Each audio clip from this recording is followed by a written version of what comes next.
Welcome to Brain Health Matters, a show dedicated to helping you improve your health, master your mind, and boost your brain.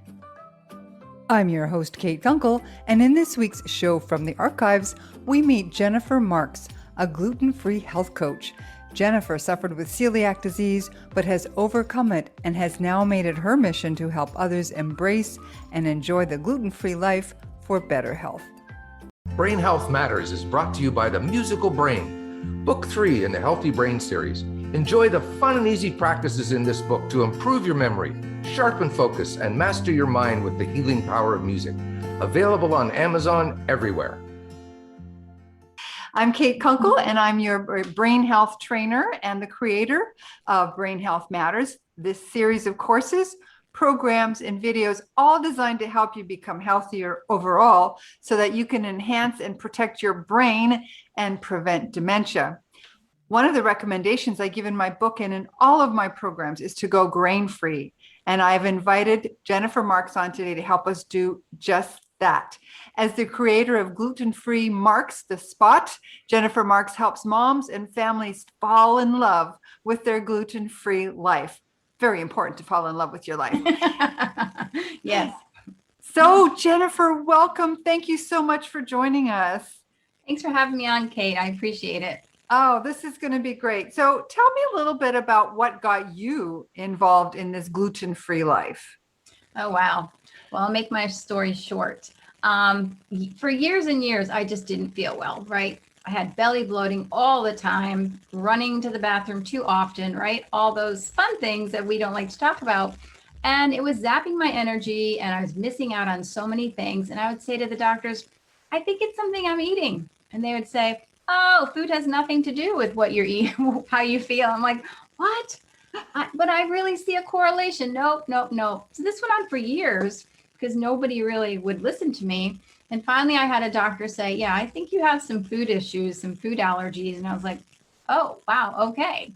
And came to find out that I had gluten intolerance, and it was very severe, and other issues as well. And so I started to go gluten-free. And this was almost 12 years ago. So nobody around me knew what the heck I was talking about. Our doctors didn't really even know what it meant. They were going to conferences and things as I was figuring this out. So it was a huge learning curve and it was a big struggle. And I spent that first year was a big struggle, just trying to figure out what to put on my plate and how to change things up. And I found I was more sick than better, and realized, first of all, your body's detoxing all that bad gluten, right? So you do have that. But I was intolerant to corn, I found out. And I had, of course, been eating all corn items because what do you switch gluten for at the beginning? And corn's not the best option, friends, but that's what I did those years ago because no one knew. And all my research and all my studying and everything I did, I was thinking, okay, I had 2 children at the time. I have 3 children now, but my 2 children then had just different issues. My son was just really short for his age. He was behind in his teeth development. And my daughter had all kinds of things going on. She had some tics where her arms would shoot out. She was in 3rd grade at the time. And she had vitiligo going down her leg.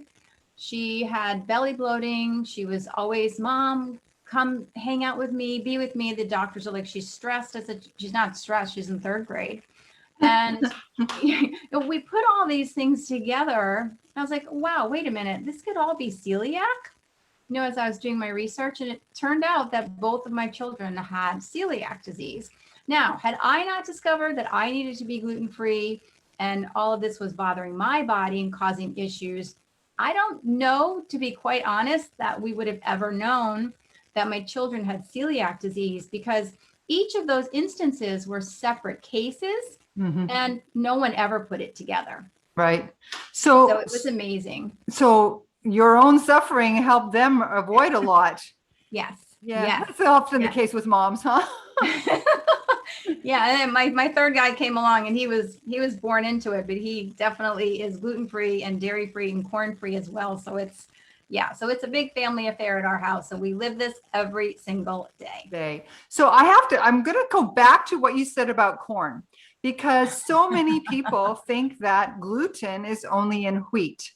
And I've tried to explain that, but I'm not an expert. So please explain that where gluten is and what's in corn and the difference. Yeah. So, well, gluten is basically your wheat, barley, and rye. Those are your main issues. But yes, gluten can also be exposed in other things, such as corn and other grains. And a lot of that, right, Kate, is how they're grown and how it's cross contaminated in the fields, right? So corn mimics gluten in a lot of those responses that your body can have. So because of that, you can react highly to corn if you are gluten-free. Yeah. Yeah, because corn has its own kind of gluten. We call the gluten in wheat gliadin, right? Oh, so yes. So that sometimes it just helps people understand that the word gluten is kind of like the big circle, and then gliadin, and then the kinds of gluten that are in different things. So, yes, and for some people, maybe just going wheat free is okay. For many people, it is not. No, you really need to watch all of those top grains for sure to really get it out of your system and to be consistent. Yeah. Right. So how about rice? Right. Rice is naturally gluten-free. Rice is okay. If you're following a gluten-free diet. Now for brain health, rice, it is suggested that, you go all grain-free. Like living gluten-free isn't all grain-free. So we still eat rice and other grains that are not gluten-free, right? That are gluten. So rice is okay, but rice that has its own issues as well. And for brain health, it's not recommended to eat a lot of rice. Yeah. Right.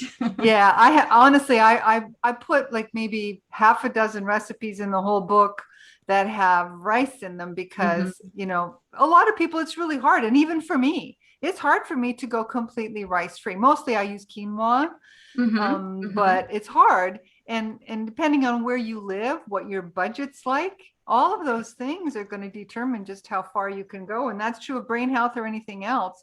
But let's talk about all these gluten-free products we see in the stores. All that fun stuff. Yeah, all that expensive fun stuff. All that expensive fun stuff. And I teach my clients how to live not cheaper, but how to save money living gluten-free. I mean, having a family of 5 that lives gluten-free, we have a lot of ways to save. So when I hear people say it's so expensive, I can't do this, I'm like, I gotcha. You can live this way very well. Right.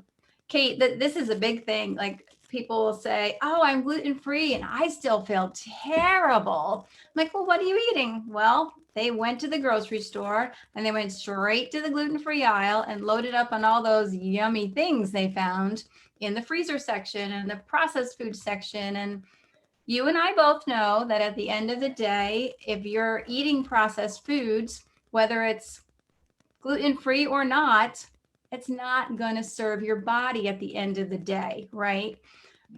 Gluten-free, I have to say, the gluten-free foods have come a long way from when I started to now.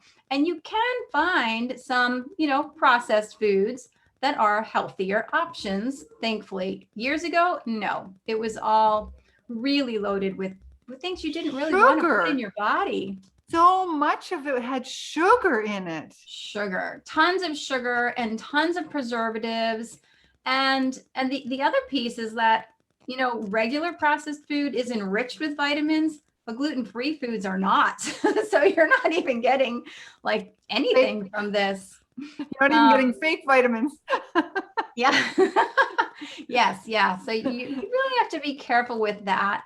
And sometimes I'll tell clients, you have to start where you are. So if you're working with somebody who has only eaten processed foods their whole life, you can't expect them to wake up and all of a sudden overnight eat a whole clean plate where it's all whole foods and quinoa and shakes, and you can't do that. So you've got to start with some of those processed foods and then slowly add in the healthier options and move along. So if you throw it at them all in one night, then it's not sustainable. And this is gluten-free living is not a diet. I don't like to call it that. It's not a diet. It is a lifestyle.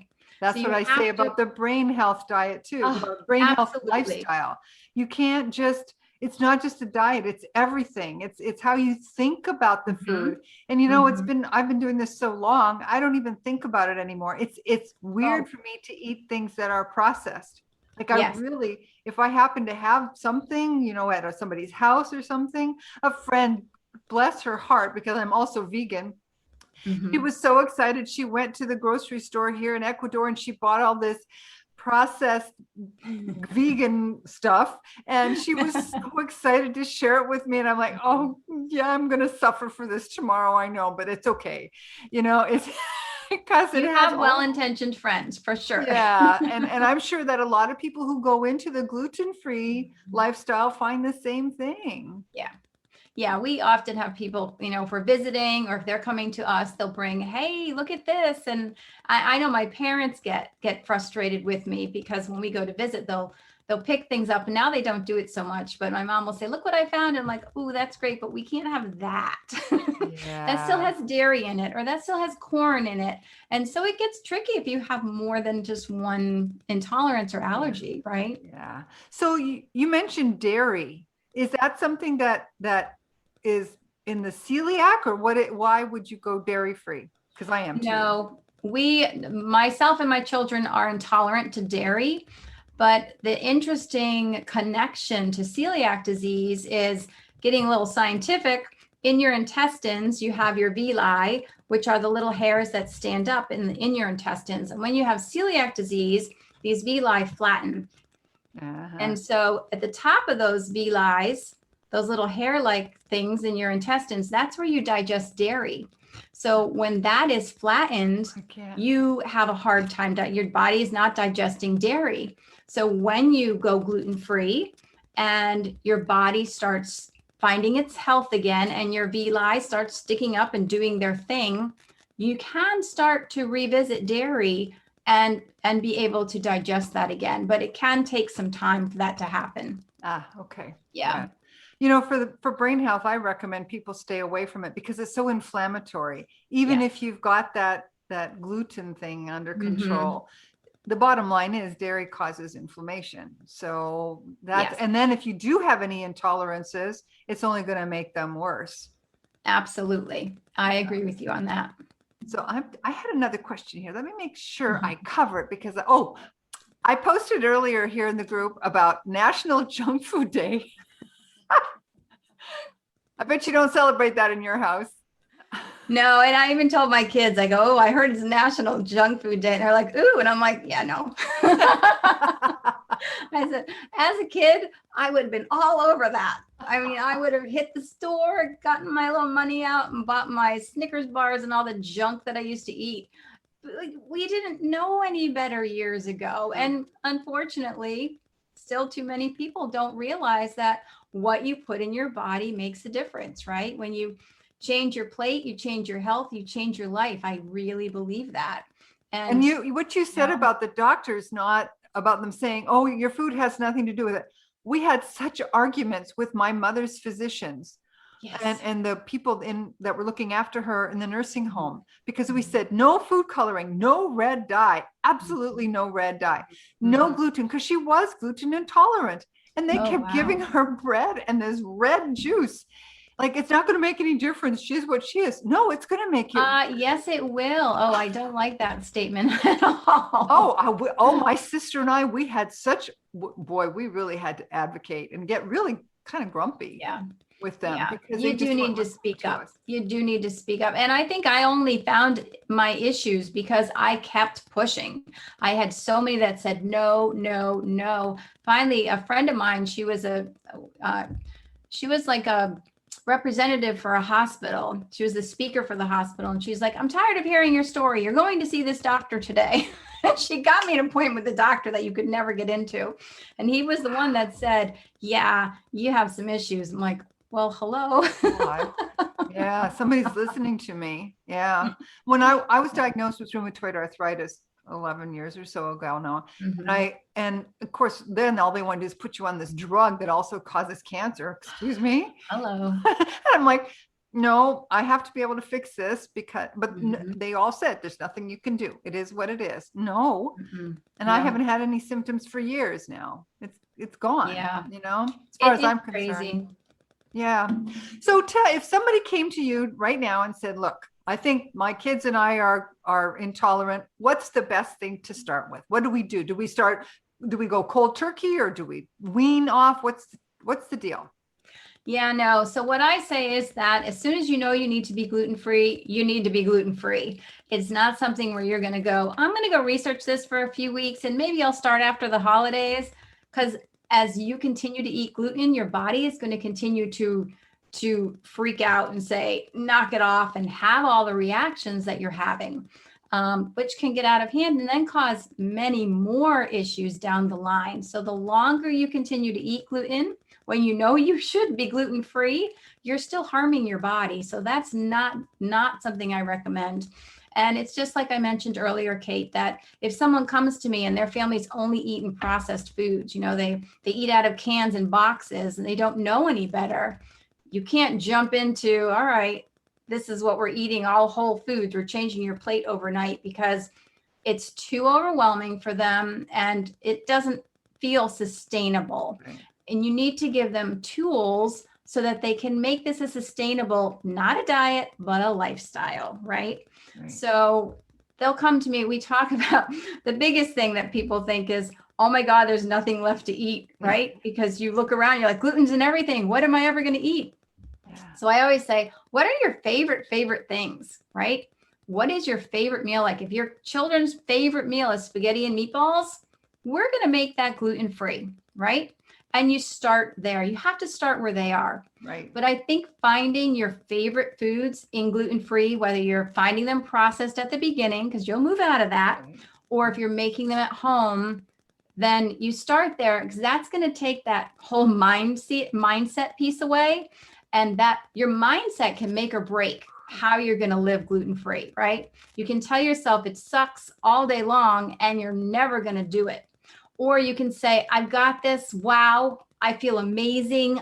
This is working, and you're going to keep up with it. So finding those foods that you think you're never going to have again, you make those recipes. Like we changed all of our recipes to be gluten-free. It takes a little bit here and there, but you figure it out. And once you do, it's like, we got this, Yes. Yes. So, I've done everything gluten-free and everything without dairy, without any animal products. And it's wow. amazing what you can do. And you can be so creative and with Yes. spices and there's just so much you can do. Yes. It doesn't have to be bland and disgusting. I mean, so No. many people say, oh, I'll say, oh, hey, I made these gluten-free cookies. They're like, ugh. And I'm like, no, try them. They're amazing, Yeah. and they just have this conception that gluten-free is awful and disgusting. And it's not. It's easy and delicious is what I tell people. There you go. So if somebody wanted to start and learn more from you, what's the best thing for them to do? Well, I have a fabulous Facebook group for gluten-free moms. We have gluten-free moms building a lifestyle we love, because, I always say, oh, you're going to love your gluten-free life. And they're like, you're crazy. But you have to take on that thought, that mentality. I also have my website, Gluten-Free Marks a Spot, where I have a lot of easy and delicious recipes that you can try. And I have different programs that I do offer and walk people through, with a 30-day to gluten-free or a 6-week from your diet to lifestyle. That's an amazing program. And I'm with you the whole way, coaching you and all. And I also work one-on-one with some families and clients. And the amazing part, Kate, is getting your family on board. One of my clients came to me and she said, I had to work with you because my family doesn't think I have to make any changes. And I was like, well, this is really important. And once we had a family meeting, she was all set. They were like, oh, wow. Yeah, Mom, we have to do this for you. Her husband was on board and they set up their house. They set up their kitchen. They made their changes. And she was great, and she's like, thank God. Yeah. Well, and that's what it is for a lot of any big changes you make in your life. If you have a family, the family has to be on board. Otherwise, it's not going to work. You don't have to be, if you're gluten-free, you don't have to be 100% gluten-free household either. Because I think that's like a misconception. People think that has to happen. And then they think they can't live that way because not everybody's gluten-free. In my house of 5, 4 of us are gluten-free. My husband is not. So he does have bread and other things in the house, but you have to know how to set that up to keep everybody safe and healthy. Right. So yeah, that's Right. an important thing. Yeah, that's important. Yeah. Cause I just, when we make pasta even, we have the 2 separate pots because I have a quinoa pasta that I have here. So I have my pot, but I don't stir it with the same spoon. Like I don't pick it up and I don't strain it through the same strainer. No. Just to be, Very good. So all those little things, but it takes some education, and that's where you come in to help people out because it's very important to be on top of it. Jennifer, this has been wonderful. When I finish this, I'll put all of your links. Folks, it will be in the Facebook group. For those of you who are watching it on the YouTube channel through my main page, then I will have all the links in the YouTube so you can see it. Thanks again, Jennifer. Thank you so much for joining us for this episode of Brain Health Matters. Be sure to subscribe with your favorite podcast service so that you can get all the latest episodes when they're released.